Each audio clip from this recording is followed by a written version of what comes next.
People who become disabled because of accidents in the workplace can collect money from workers' compensation boards in Canada. But as a general rule, there is no compensation for people who claim they've been disabled by stress in the workplace. Should those rules be changed?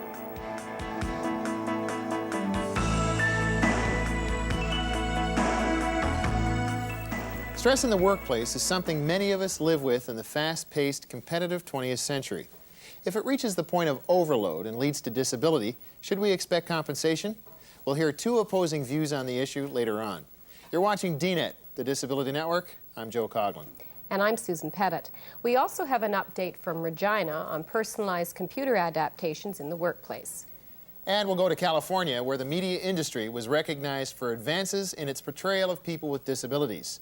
First, here's this week's roundup of disability news. The Ontario government has released its long-awaited discussion paper on employment equity. It's the first step in what will become mandatory goals for the hiring and promotion of workers from 4 designated target groups, one of which is people with disabilities. The discussion paper was tabled in the legislature last week by Elaine Ziemba, minister responsible for employment equity. This government is committed to ending systemic discrimination faced by Aboriginal peoples, people with disabilities, women, and racial minorities. By the year 2000, Mr. Speaker, 85% of all people entering the workforce will be members of these 4 groups. Next month, we'll see the beginning of a province-wide consultation process that will help decide the shape and form of the proposed legislation. However, Ziemba is already saying that compliance for the companies involved will be enforced by fines. The legislation is expected to be passed by 1992. A Winnipeg woman with severe asthma is unable to attend university classes because of a ban on using a freight elevator on campus. 43-year-old Gail Finkel hasn't been to her architectural class at the University of Manitoba in over a month. She has severe asthma and can't walk up the 4 flights of stairs necessary to get to her classroom. Even though it violates the Provincial Elevator Act, the university used to let her use this freight elevator, but not anymore. On October the 9th, the Labour Ministry issued an order that the elevator was not to be used for passengers. I need the access. This is the way I was willing to do this, looking at longer-term solutions, but now it's quite immediate. I need to get back to my classes. Gail used to work side by side with her colleagues in this 4th-floor studio, but now she works alone in the building's basement. At a recent news conference, opposition parties joined the Student Council in calling for help from the Manitoba government. About 350 disabled students attend the university, and many buildings are not accessible. How many other students, staff, faculty, or just members of the general public have to be discriminated against before someone helps? The university says it would cost $71,000 to upgrade the elevator for passenger use, and that it will try to do whatever it can to solve the problem. Deal with these requirements on some sort of an emergency basis. The university just simply doesn't have the money in the funds that we get normally to provide for these new services. But it's been a year since the province told the University of Manitoba that the elevator could only be used for freight. They have a lot to answer for. They've known about it for over a year. They've done nothing about it. They haven't applied for funds to rectify the situation. They got a lot to answer for to that student. Right now, Gail Finkel and other disabled students are waiting for permission to use the freight elevator on a short-term basis. But until that happens, Gail will continue to miss her classes. Quebec Cerebral Palsy Association wants the province to spend an extra $3 million on specialized equipment. The group says too many disabled people can't live independently without the most basic types of equipment. For that story, we go to Montreal and Lynn Hertzig. When disabled people need money to buy wheelchairs and other equipment, they turn to the provincial government, to the Office des Personnes Handicapées. But the office is out of money, so for a year it hasn't processed any new requests. That's meant long waiting lists, often a year long, even for equipment as basic as catheters and diapers for people without bladder or bowel control. On the one hand, they've taken us out of the institutions, he says, but at the same time, they've cut the budgets for equipment we need to live at home. The Quebec Cerebral Palsy Association says some 4,000 disabled people are on waiting lists for equipment. About 1,000 of those cases are urgent. The group is demanding the government come up with $3 million immediately to buy those people what they need. Now, what is in the media, it's more about the Olympics stade. You know, that's the big thing, 10 or 25 millions. And there are citizens in the province of Quebec, and they have so many needs, and they are waiting more than a year. It's really incredible.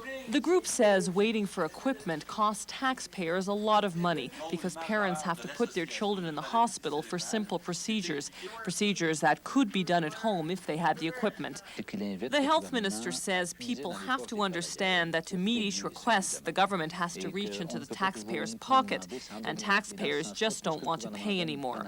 But he says his government has freed up extra money to shorten waiting lists in the past, and he won't rule out doing that again on a case-by-case basis. Lynn Hertzeg, CBC News, Montreal. And that's this week's roundup of disability news. Coming up next, stress in the workplace. Does it lead to disabilities that should be compensated?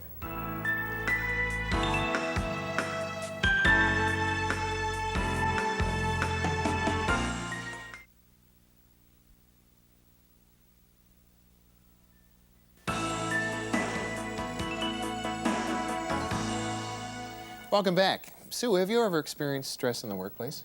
Well, I think we all have, Joe, at one point or another. But was it disabling enough that you had to file a claim with the Workers' Compensation Board? Well, that I'm not sure of. I'll leave that up to the experts. Well, the experts are looking at it. In Ontario, the province's Workers' Compensation Board has just launched public hearings into the matter. In a moment, we'll hear how labor and management are sharply divided on the issue. But first, to set the scene, here's a report on the hearings by Ken Nias. They started recently in Ottawa. Sprain your wrist on the job, and you can take it to the Workers' Compensation Board. Strain your neck or back, file a claim. What you can't file for is stress, that everyday condition of the overworked and underpaid. Right now, a worker can only be compensated for the kind of stress that comes from a sudden shock or life-threatening experience on the job. This week, the Workers' Compensation Board opened hearings examining chronic stress. This morning, the board heard about one of the leading symptoms of the problem, increased absenteeism. This is no longer an indication of people just needing a day off to take a blow from work. You know, this is an indication of a problem, which is pandemic.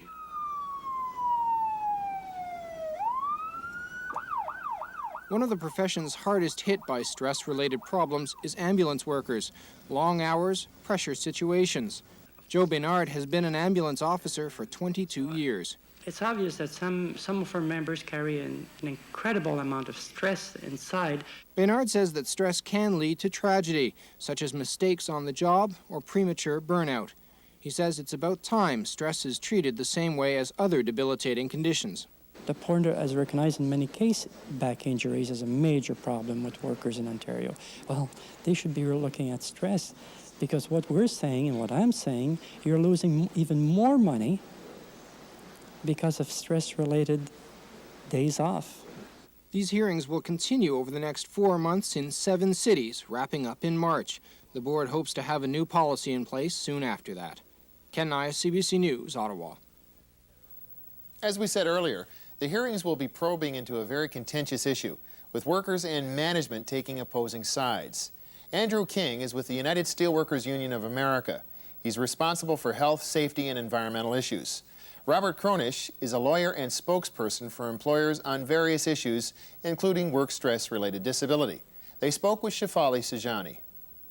Mr. King, do you think psychological disabilities arising from what we're calling work-related stress should be compensated by workers' compensation boards? Certainly. I think that work-related stress claims are as a result of the working conditions that workers are trying to cope with. And as those conditions become more stressful, put more demands on people, the ability of individuals to cope in some cases produces disabilities. And in those cases, clearly there's a responsibility of the employer and therefore a responsibility of the compensation board. Mr. Cronish? I disagree. Subjective stress claims should not be subject to workers' compensation benefits in Canada. Stress as a topic is really a medical issue. It's one that requires psychiatric and psychological intervention, requires social work evaluation, and it's far beyond the range of the compensation system to deal with this type of problem. I think characterizing it as subjective or somehow putting it in a special category over, that only doctors can deal with and the board can't deal with it is really almost an absurd proposition. There are many cases, many disabilities that we deal with that require a judgment on the part of the board, and the board obtains the necessary expertise and makes the appropriate judgments. Mr. Cronish, why couldn't compensation boards deal with the same debates listening to doctors as they do in other types of more obvious physical disabilities? Well, firstly, what workplace stressors have been identified as creating the problem? Are we talking about a significant contribution test? Are we talking about 30% contributable to the workplace has caused the disability? Are we talking about matters that are measurable or matters that are merely illusory? You have to define the playing field that you're looking at, and this has not been done in respect to mental claims in Canada. Mr. King, what kind of definition would you be willing to put on that field? I think it's the same definition that applies throughout the system. I mean, it really is a question of whether or not someone is disabled because of work. And an examination of what is it about work that caused the illness is required. A determination that there is an illness is required. That goes on every day for thousands of claims all the time. Mr. Cronish, what do you think would happen if compensation boards accepted the terms that Mr. King was talking about as a basis for compensating people? There's no standard level of adjudication that a board could turn to following my friend's suggestion to you. That involves significant evaluation of a person's psyche. It involves psychiatric examination to determine mood, attitude, their history. It determines whether or not they had pre-existing disorders outside the workplace. And then one must look to what role the work or the stress activity within the work contributed to causing this problem. It is a very complicated issue, far beyond the role of the traditional type of adjudication found for slips and falls or other types of physical injuries. I think it's a very self-serving argument for industry to make. They're basically saying, don't compensate because it's too specialized, it's too special. You've got to keep it to one side and allow these people to be ill and go on welfare and not have any compensation whatsoever. And I think that's not only is it an argument that is very damaging because I think it worsens the conditions for people. It means that industry isn't looking at working conditions. They're just trying to deny. Their response when medicine catches up and finally says, yes, clearly work is contributing to this illness, industry's response all too often is to say it's not there and just do a denial thing. Mr. King, just briefly to wrap up, how significant is this issue, do you think, to deal with? Well, I think it's very significant, of course, particularly for people who are becoming ill as a result of workplace stress. I think if we focus on it, we deal with it, firstly, it'll lead, hopefully, to changes in the workplace to try and prevent it from happening. Secondly, I think that it will also remind people very much that illness is not just a result of a bang or a scratch or a fall. It also is a result of the conditions in which people work. And finally, I think what's also very important about it is it assures workers that workers' compensation covers all illnesses that are related to work. Mr. Cronish? It's an unfettered extension, in my opinion, of workers' compensation benefits into an area of subjective complaint. In the absence of a standard of review of expert medical evidence to warrant whether or not the disability is work-related, the suggestions my friend make unfortunately open the floodnets for payment of workers' compensation benefits unjustly. Thank you both. Andrew King, Robert Cronish. Thank you. Up till now, workers' compensation boards in Saskatchewan and Quebec are the only ones that have allowed some claims for chronic or ongoing stress. In most parts of the country, compensation will be considered only if disability is the result of a sudden, shocking, and life-threatening event. Ahead on DNet, an update from the prairies on computers in the workplace.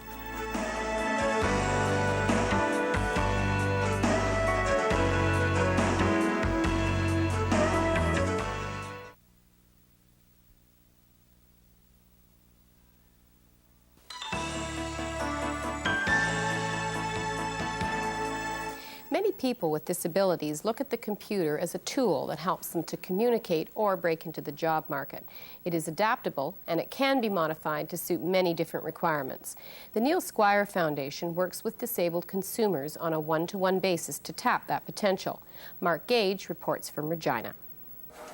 Meet Grace Shoalwater. She teaches the disabled the latest in computer technology. Just move the pointer down to the area that you'd like to expand. And then you can... Grace is an instructor with the Neil Squire Foundation, a national nonprofit organization dedicated to teaching the severely disabled independence. So they pioneered a program called Creative Employment Options that teaches clients the fundamentals of computer technology. Any computer-oriented job is really in the marketplace for somebody who is disabled because there's relatively little motion required. They don't need to be moving around a lot. They don't need to be lifting heavy components or anything like that. They're just stationary working in front of the computer. When you find Classes are purposely kept small. That way participants get all the support and attention they require. It's individually based and it's competency based. So we work one-on-one with the people, trying to help them identify their interests, and we focus on the individual, not on what our ideas are of what they should be doing. Sessions normally last 4 months. Depending on career options, clients could return to school or go right into the workplace. Neil Squire Foundation, Janine speaking. Janine Henryan opted for the latter, but it's been a tough go. Her future wasn't always this rosy. Injured in a car accident at 16, she spent the next 20 years on the family farm, not doing very much. And when it looked like she was going to be institutionalized at a senior's home, she moved to Regina and was directed to the foundation, where she now works full-time. At first, it was scary, but the more I got into it, the easier it is, and the more programs that we get introduced to that, once you know some, the next one you learn are a lot easier. Vocational skills are fine, but not enough. Personal training is a must for many as they learn or relearn job interview techniques. We had a lot of life skills training, communication skills, listening skills, self-esteem, which we lacked a lot, self-confidence. Bob Herring, manager of the Regina office, works with potential employers. They tell us what they want and what skills are needed, he says, and they are pleasantly surprised how workers adapt to computer technology. The modern working environment in many, many instances involves the uses of microcomputers. And that's what we're capitalizing on to a certain degree. And one of the good things about microcomputer technology is that it can be adapted. So the level of disability can be reduced based on proper adaptations. We have developed. The Neil Squire Foundation has developed one of the country's leading research and development groups. For example, they developed the hand-free office using robotic arm technology, which allows people with severe physical disabilities to perform a variety of tasks. Then there is the voice-activated computer. Either at the office or at home, it operates practically anything electronic via voice commands. Sarah is a talking computer. Another feature, Sarah, or speech-assisted reading and writing, a unique computer-based program designed to improve reading and writing skills of the disabled. While expensive, the equipment is available through various government programs. The foundation was named in memory of Neil Squire, a University of Victoria student who was disabled and later died of his injuries in 1984. It was Squire who got the ball rolling, initially working with engineers and computer technicians to get the severely disabled back into society. If you can't move your arms and hands or legs and feet, you really need that sort of new technology in order to communicate, to write letters, to access a lot of information that's available, and to get information out. And I think that's the key difference between the Neil Squire Foundation and any other organizations we know of. The technological advances that have been made over the last few years is incredible. But that in itself is not enough. The foundation believes that people must be recognized for their ability, not their disability.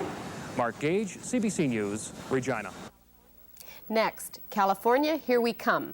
The television and movie industry, including the CBC, is rewarded for positive portrayals of people with disabilities.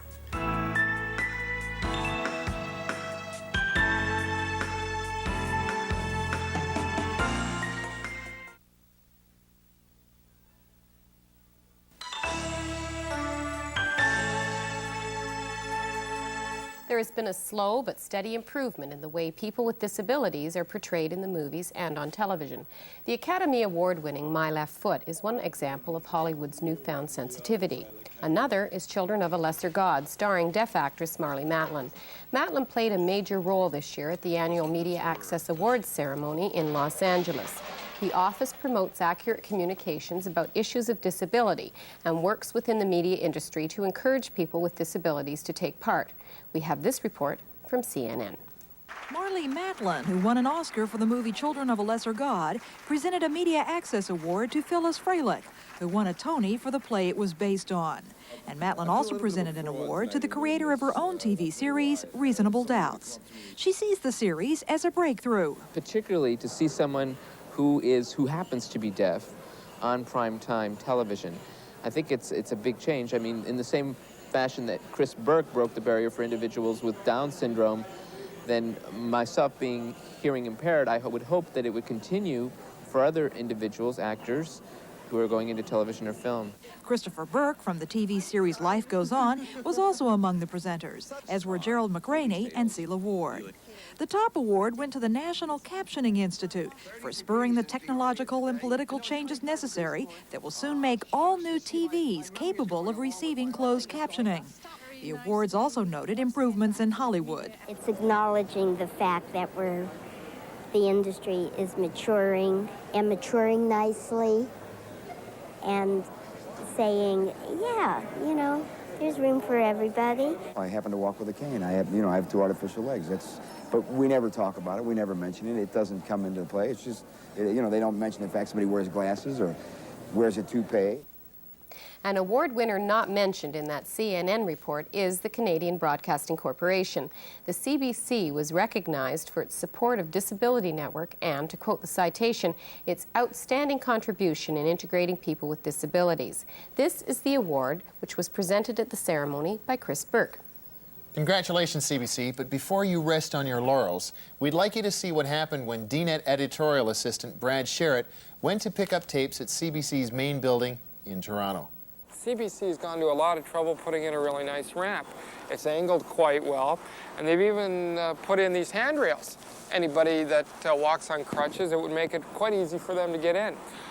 One major problem with this ramp, though, if you look at the bottom here, they've put about a 3 or 4 inch curb, which virtually renders getting into this building impossible. With my upper body strength, my mobility, I can curb hop this ramp and get up there without much of a problem. Problem comes to anybody who's quadriplegic or anybody with limited hand mobility.